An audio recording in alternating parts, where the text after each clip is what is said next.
व्यासपीठावरती उपस्थित असलेले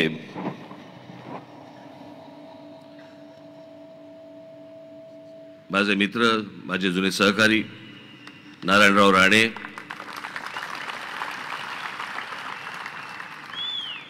मान्यवर व्यासपीठ आणि माझ्या जमलेल्या सर्व हिंदू बांधवांनो, भगिनींनो आणि मातांनो,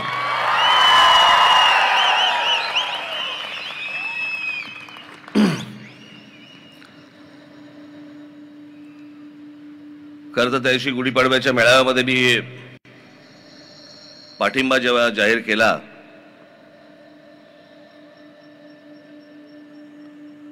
तेव्हा काही फारसं मनात नव्हतं की कुठे सभा घ्यायला लागतील.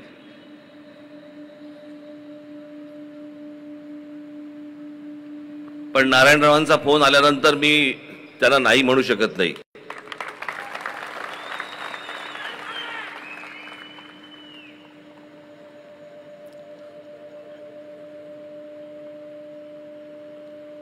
कारण मी संबंध सांभाळणारा माणूस आहे.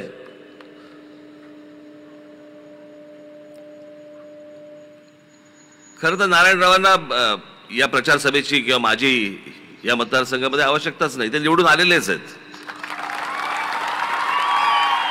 ते मी तुमच्या टाळ्यांसाठी बोलत नाहीये.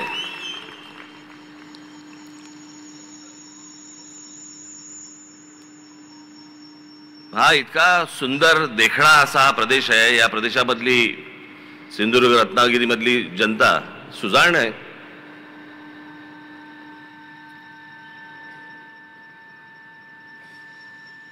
साधी गोष्ट बघा, मी सुजाण अशा अर्थाने बोलतोय की महाराष्ट्र राज्याला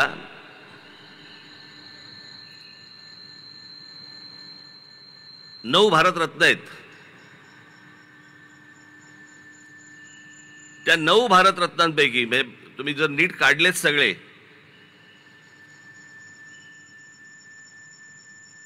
तर त्या 9 भारतरत्नांपैकी जवळपास 7 भारतरत्न हे एकट्या कोकणामधनं जातात.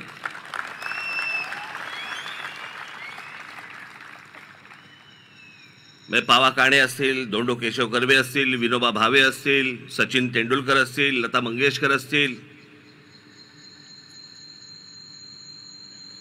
भीमसेन जोशी असतील, बाबासाहेब आंबेडकर, आमचे बाबासाहेब देखील इथले. त्यांचा जन्म इंदोरचा, पण सगळं काही झालं. आणि त्यातलं सगळ्यात महत्वाचं म्हणजे त्यातले 4 भारतरत्न हे एकट्या दापोलीतले आहेत.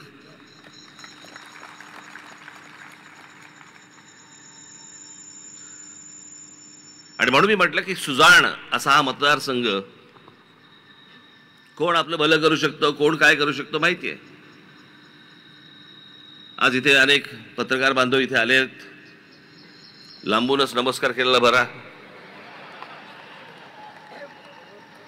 कारण यावेळेला मी ठरवलं होतं की कोणाला मुलाखती फारशा द्यायच्या नाहीत. मुलाखती ज्या द्यायच्या त्या विधानसभेला, त्याच्यामुळे तसे फारसे कोण जवळ यावेळेला आलेच नाहीत माझ्या. पण पाठिंबा जाहीर केल्यानंतरची ही माझी पहिली जाहीर सभा.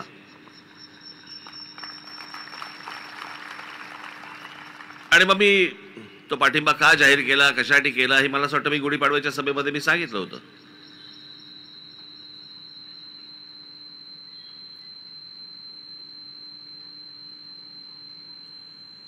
मी तुम्हाला एक गोष्ट सांगतो, मी ना सरळ चालणार आहे असा. माझ्या माता भगिनींनी जरा कानात बोटं घालावीत, कारण मध्ये मध्ये आमच्यातले ठाकरे जेनेटिकली प्रॉब्लेम येतो.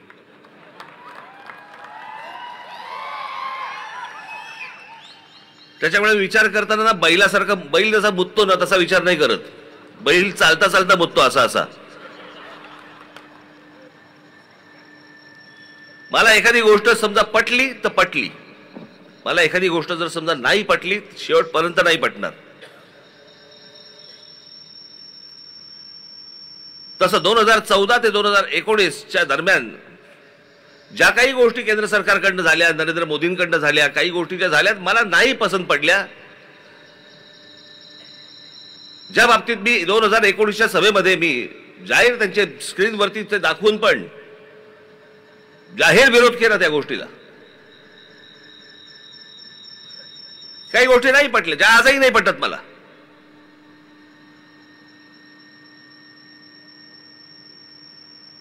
आणि मला असं वाटतं या बाबतीत आपण मोकळं असणं गरजेचं आहे की बाबा ही गोष्ट मला तुमची पटलेली नाहीये, या गोष्टी तुमच्या मला पटल्या.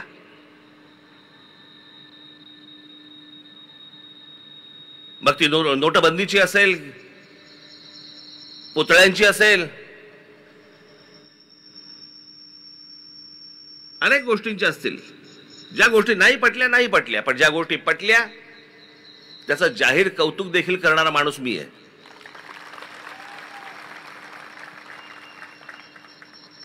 ज्या प्रकारचं 370 कलम काश्मीर बंद रद्द झालं, किती वर्ष ऐकतोय.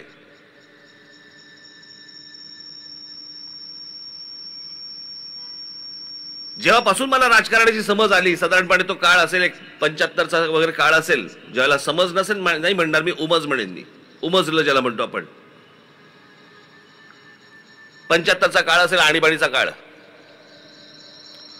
तेव्हापासून मी जे काही बघतोय किंवा त्याच्या अगोदरचं जे काही मी वाचलंय, 1947 साली ज्यावेळेला हा देश स्वतंत्र झाल्यानंतर पासूनच्या जी मी काही गोष्टी अनेक ज्या वाचल्या आहेत, तेव्हापासून सुरू आहे 370 कलम रद्द करा. आज नरेंद्र मोदींचं सरकार ज्यावेळेला आलं, नरेंद्र मोदींनी त्या काश्मीरमधलं 370 कलम रद्द केलं. 370 कलम रद्द काय होतं की आपल्या देशाचा एक भाग, पण तिथे तुम्ही 1 इंच जमीन विकत घेऊ शकत नाही.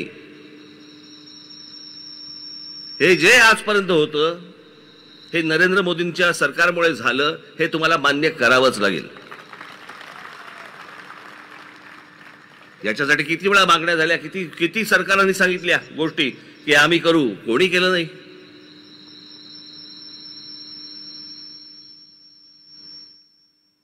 ज्यावेळेला बाबरी मशिदीचा विषय ज्यावेळेला आला आणि ज्यावेळेला देशभरातनं अनेक ठिकाणून ज्यावेळेला कारसेवक ज्यावेळेला तिकडे अयोध्येला गेले, त्यावेळेला ही चॅनल्स नव्हती, फक्त दूरदर्शन होतं. पण त्या दूरदर्शनवरती काही स्लॉट दिले जायचे, काही त्यावेळेचे काही चॅनलचे काही रील्स बिल्स असे काहीतरी होते, अर्ध्या असे त्याला स्लॉट दिले जायचे, वेळा दिल्या जायच्या. आणि जेव्हा ही माणसं ज्यावेळेला कारसेवक तिकडे गेले, त्यावेळेला तिथे मुलायम सिंग यादवच्या सरकार त्यावेळेला तिकडे होतं. त्या सगळ्या कारसेवकांना, अनेक कारसेवकांना तिकडे गोळ्या घालून ठार मारले आणि त्यांची प्रेतं तिथे त्या शरयू नदीमध्ये फेकून दिली होती. माझ्या डोळ्यासमोर आजही जात नाहीत ती.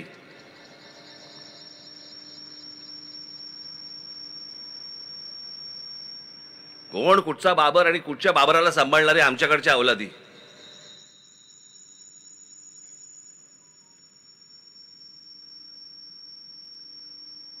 झालं कधी ते, साधारणपणे ती 88-89 ची गोष्ट असेल, तेव्हापासूनचे सगळं सुरू आहे.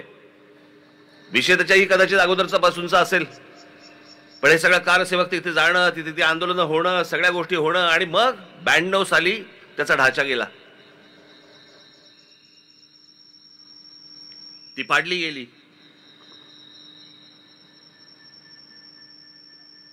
92 साली झालेली गोष्ट आहे ती. 92 साली, त्यावेळेला त्याच्या अगोदर ते सगळे कारसेवक जेव्हा मारले गेले, आणि आता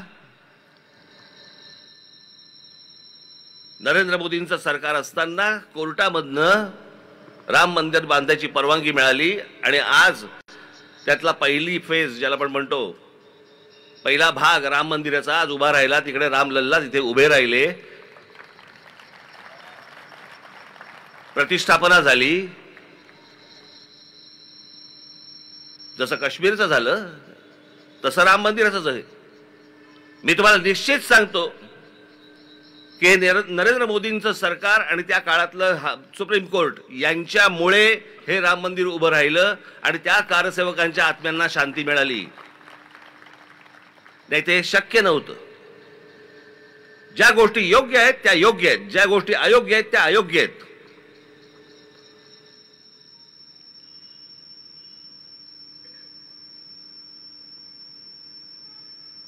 मित्राचीही खरपट्टी काढायला आपण मागे पुढे पाहता कामा नये, आणि दुश्मनाची देखील स्तुती करताना मागे पुढे पाहता कामा नये.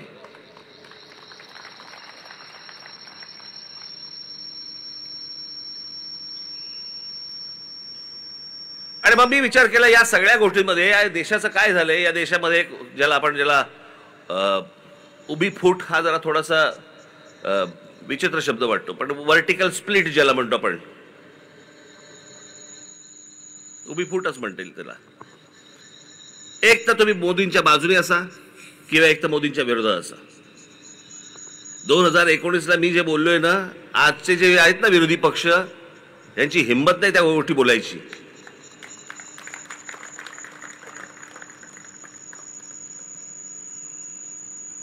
कारण माझा हेतू स्पष्ट होता, माझा उद्देश पूर्णपणे पारदर्शक होता. हे आताच्यांसारखं नाहीये माझं. मला मुख्यमंत्रीपद हवं होतं, मला मुख्यमंत्रीपद दिलं नाही.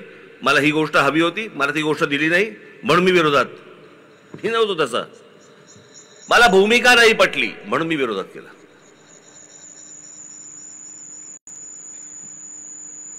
यांच्यासारखं नाही माझं की बदल्यात काहीतरी हवं होतं म्हणून मी विरोध केला. मी नाही विरोध केला त्याच्यासाठी.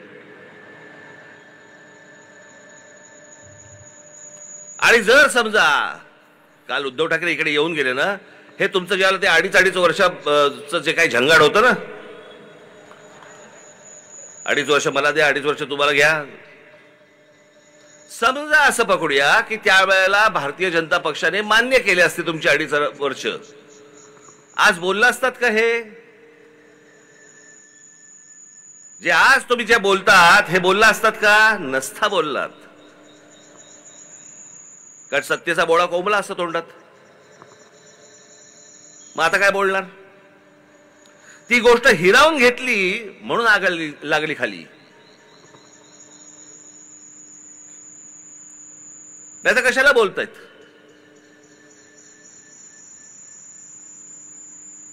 काल इकडे येऊन त्यांनी सांगितलं की म्हणे काय कोकणामधले उद्योगधंदे हे गुजरातला जात आहेत. वा रे वा. 2014 ते 2019 त्यांच्याबरोबर सत्तेत बसला होता तुम्ही. 2019 ते आता किती, 2020-22 ते काय जे असेल ते काय 23, तेव्हा तुम्ही मुख्यमंत्री होतात. म्हणजे या महाराष्ट्रामधल्या गेल्या 10 वर्षातली 7.5 वर्ष उद्धव ठाकरे सत्तेमध्ये होते. का गेले उद्योगधंदे बाहेर? का नाही विरोध केला तुम्ही? उद्योगधंदा आला की यांचा खासदार विरोध करणार, आमदार पाठिंबा देणार.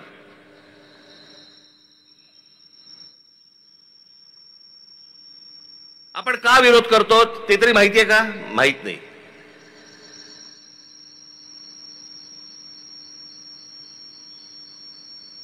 जैतापूरचा अणुऊर्जा प्रकल्प कोकणाचा नाश होईल. तिथे जर समजा स्फोट झाला तर काय होईल हे चालन तुमच्या समोर. मी बरोबर बोलतोय? बरोबर ना? त्याचा स्फोट झाला तर काय होईल? मी एक यादी वाचून दाखवतो.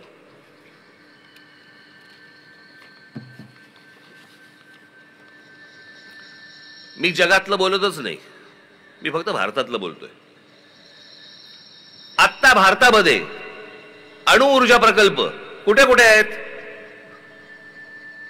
काकरापार पॉवर स्टेशन गुजरात, स्थापना 1993. Madras atomic power station Tamil Nadu, स्थापना 1984. नारोरा atomic power station Uttar Pradesh, स्थापना 1991. कासगा ऑटोमिक पॉवर स्टेशन कर्नाटक, स्थापना 2000. Rajasthan atomic power station 1980. Tarapur अणुऊर्जा प्रकल्प महाराष्ट्र 1969. कुंदकुलम अणुऊर्जा प्रकल्प तामिळनाडू 2013. एवढे अणुऊर्जा प्रकल्प आत्ता भारतामध्ये आहेत.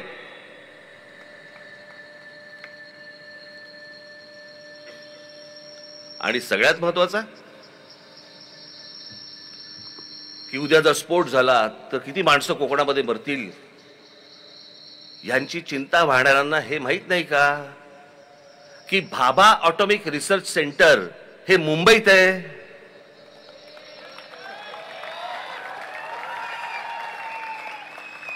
न्यूक्लिअर रिएक्टर स्फोट झाला तर कसला स्फोट होतो? न्यूक्लिअर रिएक्टरचा स्फोट होतो. न्यूक्लिअर रिएक्टर मुंबईत आहे.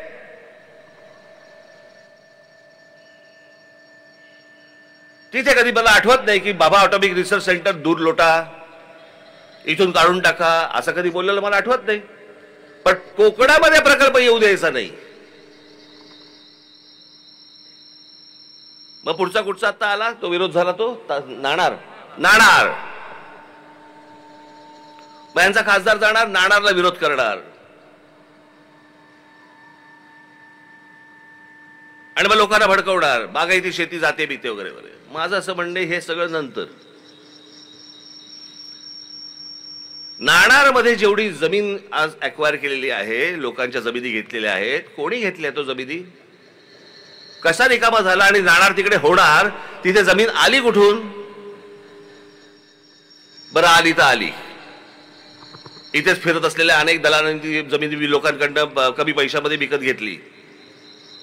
मग ह्यांनी नाणारला विरोध केला. मग काय, मग मुख्यमंत्री झाल्यावर त्यांनी सांगितलं काय, बारसू प्रकल्पाचं नवीन नाव ठेवायचं असेल तर बारसू करावं लागतं. आता म्हणे बारसूला हलवा. मग बारसूला म्हणे तिकडे 5,000 एकर जमीन तिकडे सापडली. आता बारसू 5,000 एकर जमीन सापडली कशी? म्हणजे कोणीतरी घेऊन ठेवली होती. बाबांनो, मी तुम्हाला जे सांगतोय ना, हे फक्त वरवर पकडू नका. याच्यामध्ये हे सगळे जमिनीचे व्यवहार आहेत. यांच्याच लोकांनी घेऊन ठेवलेल्या सगळ्या जमिनी, हे प्रकल्प आणायचा नाही आणायचा हे सगळं ठरवायचं. मग जिथे जमिनी घेऊन ठेवलेल्या आहेत तिथे जास्ती मुलांनी सरकार जास्ती पैसे देतं. म्हणजे तुमच्याकडनं 10 रुपयाला घ्यायची गोष्ट आणि सरकारकडनं 200 रुपये घ्यायचे. हे सगळे धंदे इथे कोकणामध्ये सुरू आहेत. आणि याच्यासाठी म्हणून पहिल्यांदा प्रकल्प थांबवायचा, जमिनीची किंमत वाढवायची, मग त्याच्यानंतर या सगळ्या गोष्टी करायच्या. हे सगळे धंदे इकडचे, हे सगळे आता लोकप्रतिनिधी आहेत ना, हे खासदार हा इथला, यांचे हे सगळे प्रकार सुरू आहेत. याला बळी पडायचंय तुम्हाला.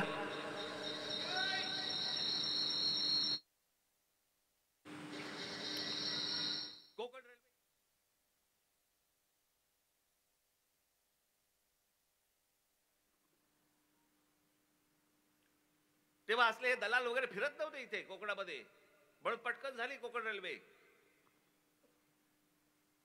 या कोकणामध्ये चांगले उद्योग यावेत, प्रदूषण मुक्त प्रकल्प यावेत, खरंच प्रत्येकाची इच्छा आहे. हे बाजूचा गोवा बघा,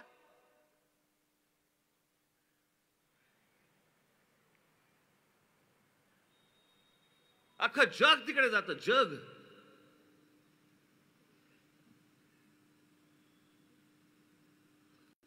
पण गोव्यासारख्या बीचवरती जर समजा ते चित्र दृश्य दिसतं आपल्याला, ते जर आमच्या कोकणाच्या किनाऱ्यावरती दिसलं, 2020 एवढी गर्दी होईल. आणि मग आमच्याकडचं काय पालीभूत असतं काय, आमची संस्कृती बिघडते, आमची संस्कृती खराब होते. 2 वेळचं अन्न देऊ शकत नाही अशी कोणती संस्कृती हो?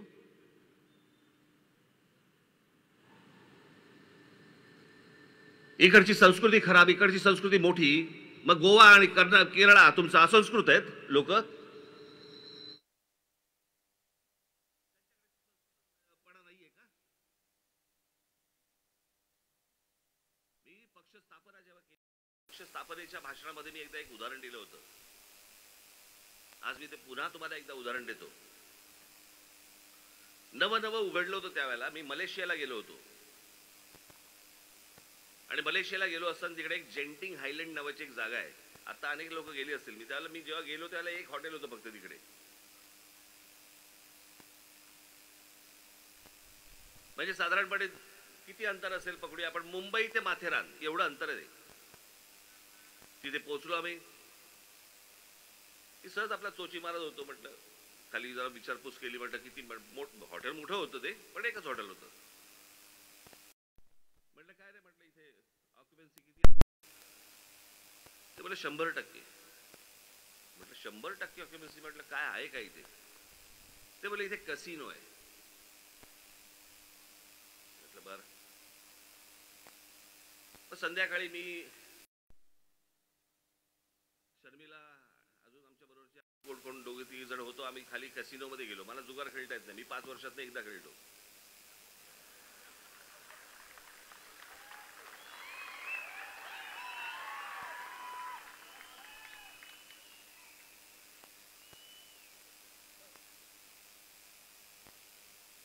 मग तिकडे आतमध्ये गेलो. ते काय ते भिंगऱ्या फिरवत होते सगळे. काय काय काय काय काय काय कोण काय बसले होते काय. 10 मिनिटात मी बाहेर पडलो. म्हटलं बाहेर पडलो. बाहेर आलो. तिकडे एक बार होता. म्हणजे काय सांगायला नको ना. हा आपला तिथे बसलो आणि माझं सहज असं वरती लक्ष गेलं. तिथे एवढी मोठी एक पाटी लिहिली होती. एवढी मोठी पाटी होती त्या बार मध्ये. आणि त्याच्यावरती लिहिलं होतं मुस्लिम्स आर नॉट अलाउड.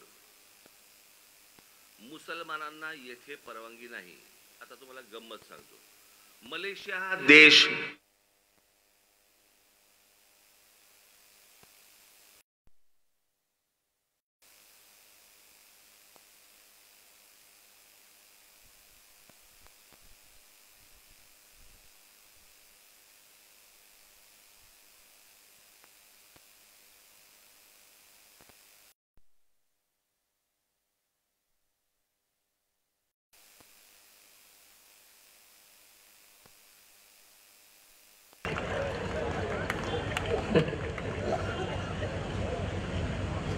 पण मी त्याला विचारलं. म्हटलं हे कशासाठी. तो बोलला की मुस्लिम धर्मामध्ये दारू पिणं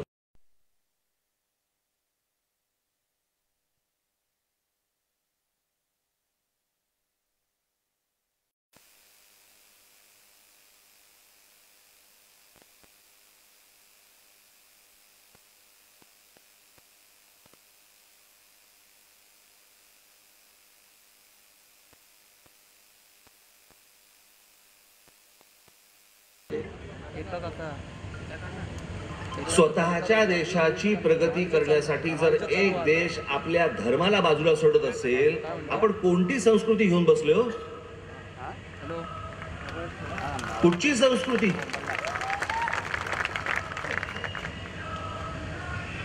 आणि मग आपला जो काय बाणा म्हणू आपण की बाय इथे आम्ही या गोष्टी होऊ देणार नाही, आम्ही ही गोष्ट होऊ देणार नाही, आम्ही ती गोष्ट होऊ देणार नाही. बाकीची राज्य पुढे चालली आहेत.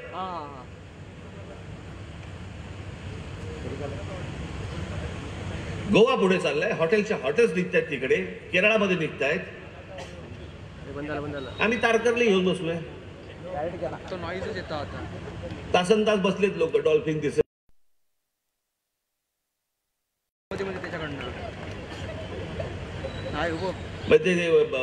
ह्याला जातात नाही का ते जंगलात देतात ना वाघ दाखवायला.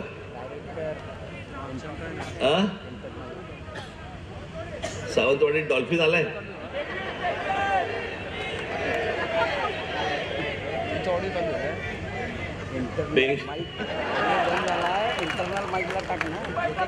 तर मला तुम्हाला सांगण्याचा उद्देश असा की या सगळ्या बाजूने इतका सुंदर प्रदेश मी तुम्हाला सांगतो. म्हणजे आपल्या कोकणामधला हा संपूर्ण प्रदेश आपला जो आहे ना, त्याला जैवविविधता म्हणतात त्याला.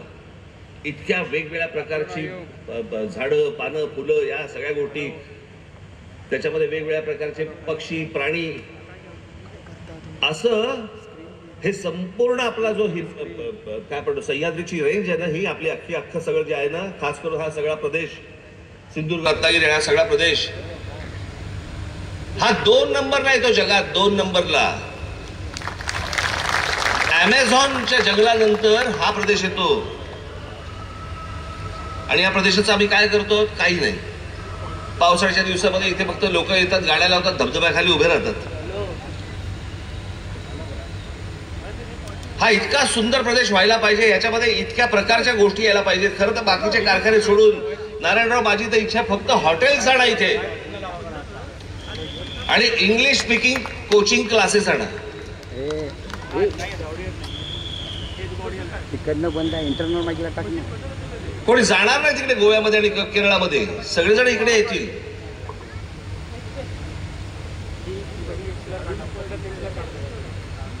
जेवढा वेळ मिळाला, मला अजूनही आठवतंय नारायणरावांचा 6 महिने मिळाले होते मुख्यमंत्री पदाचे.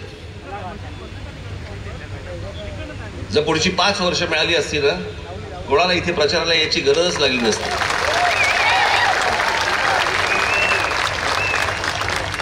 झपाटल्यासारखं काम करणं आणि कामाचा सपाटा लावणं हे काय असतं ना, हे नारायणरावांकडे बघून तुम्हाला कळेल. मी विनाकारण कोणाची स्तुती करण्यातला माणूस नाही मी. मला आजही आठवते, नेहमी बाळासाहेब सांगायचे, आम्ही कधी गप्पा मारत असायचो, मला ते सांगायचे, अंतुलेनंतर जर कामाचा कोणी जर वाघ बघितला असेल, सपाटा बघितला असेल, बोले आपले नारायणराव.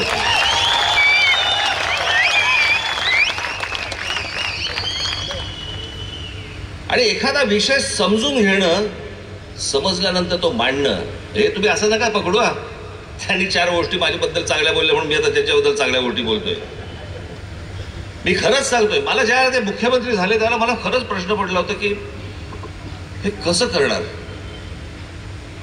हे मुख्यमंत्रीपद सांभाळू शकतील का.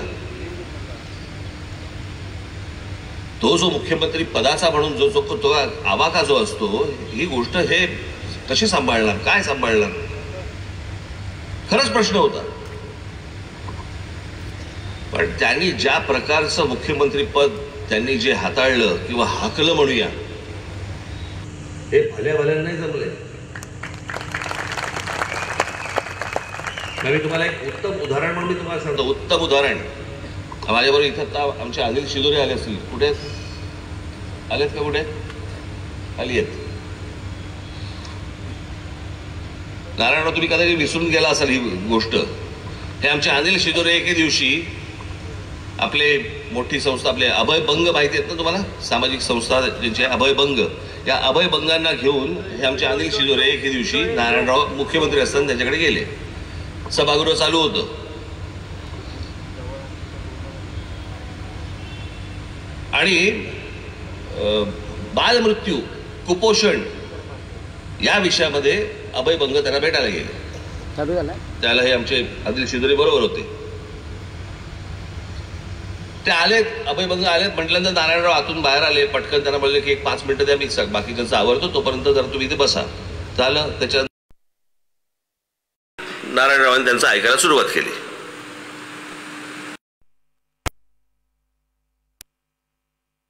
कुपोषित बालक हा विषय अभय बंग नारायणरावांना समजून सांगत होते. नारायणराव ऐकत होते.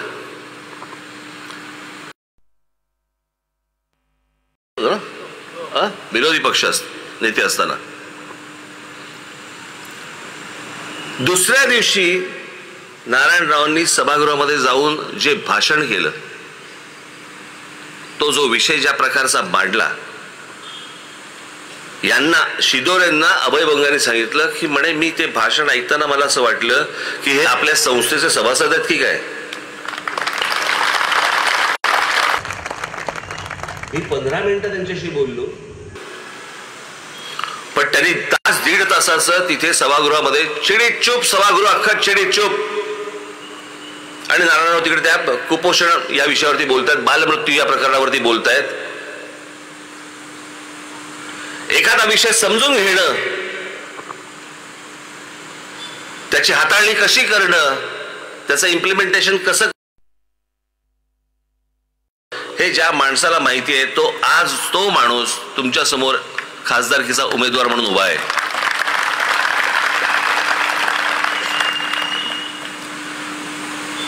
माझी सिंधुदुर्ग आणि रत्नागिरीच्या माझ्या सर्व माता भगिनींना माझी विनंती आहे, हात जोडून विनंती आहे, त्यांना निवडून द्या, ही तर विनंती आहे. पण तुम्हाला एक प्रश्न पण आहे.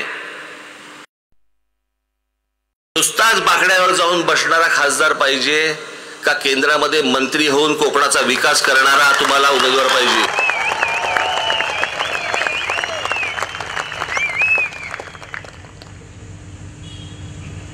उद्या ज्या वेळेला नरेंद्र मोदींचं सरकार पुन्हा ज्या वेळेला तिथे बसेल, येईल, त्यावेळेला त्या केंद्रीय मंत्रिमंडळामध्ये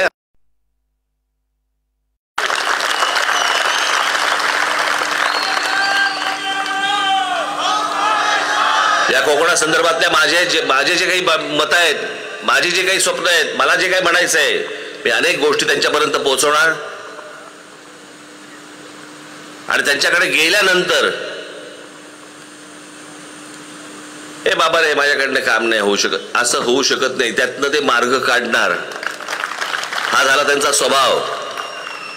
आणि म्हणून मला आपल्याला फक्त कोकणवासियांना, माझ्या माता भगिनींना, बांधवांना मला फक्त एवढंच सांगायचंय की जे कोकणामध्ये आपल्याला आणायचंय, ज्याच्यासाठी म्हणून आपल्याला काही वेळेला कोकण सोडावं लागतं, ती गोष्ट जर समजा उद्या कोकणामध्ये जर आपल्याकडे आली, सिंधुदुर्गामध्ये आली, रत्नागिरीमध्ये आली, आपल्याला कोकण सोडावं लागणार नाही, आपल्याला आपल्या जमिनी विकाव्या लागणार नाहीत, आपल्याला आपल्याच परिवारापासून विभक्त होता येणार नाही, व्हायची गरज लागणार नाही, जे व्हायचंय मिळणार आहे ते सगळं आपल्याला कोकणातच सगळं उभं राहील. आणि यासाठी म्हणून जर समजा तुम्हाला जे काही वाटतंय ते फक्त करू शकणारा माणूस हा फक्त नारायणराव राणे आहे.